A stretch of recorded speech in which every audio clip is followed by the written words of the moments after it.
Hello everyone and welcome to Bevins Bricks. I'm Daryl, and today's video, in between working on my commission job anyway, I thought, you know what, let's play around with that new Lego Ideas car. If you haven't seen it, this is the car that I'm talking about. A lot of people got this as a free gift. And so far, one of the biggest complaints, well, that stupid surfboard on the side of the car, even though it looks fantastic, it keeps falling off. So I decided to play around a little bit and have a little fun, and this is what I came up with. Now, first off, let me say that I do still love that car and I love how it looks. That surfboard actually does give an amazing touch. But here's the thing, is anytime you touch that car, that thing immediately falls off. And one thing I don't like about it, man, that ugly side mirror. To me, it just does not look good at all. It's too big for the car. So I decided to play around with it a little bit, or Bevinize it, as everybody likes to call it. And this is what I came up with. Now, what I want to say is, first things first that you might notice is that the front of it, I used the little binocular piece in place of the turn signal. And what it is the original designer, that is how he intended this car to actually look.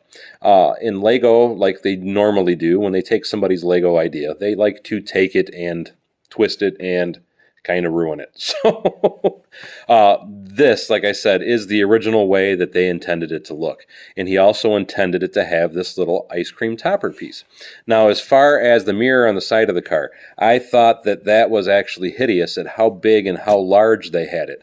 And it wasn't that it was absolutely disgusting, don't get me wrong, and I'll show you what it looks like over here. It's just, it's a little bit too high. So, with that being said, I took mine, I ripped it apart, I put in some blue pieces here, so that way I could lower the mirror down, and it made it look so much better. And then also, just to point out, if you've gotten this as a free gift, that's where I stole the pieces to actually make the modification to that car. You need a total of 4 of the 1x2s, and then you need 2 1x1s. So I stole one off the top, and this particular set has an extra 1x1.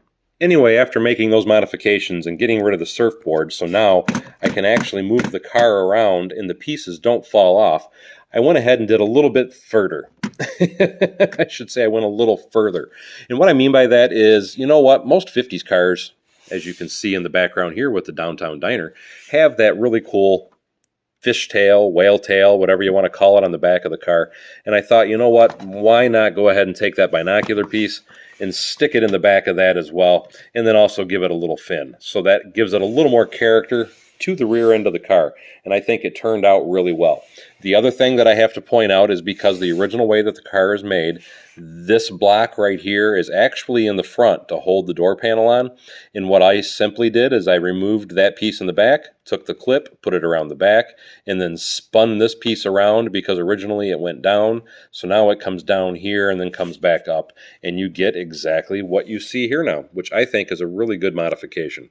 So now, not only does the car actually, in my opinion, look better, but it is also a lot more durable, and you can actually move it around, pick it up, and do things with it without parts falling off.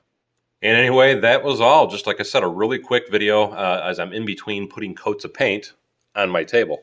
And I thought, you know what, while I'm sitting here waiting for the paint to dry, why not do something constructive? And that's what I came up with.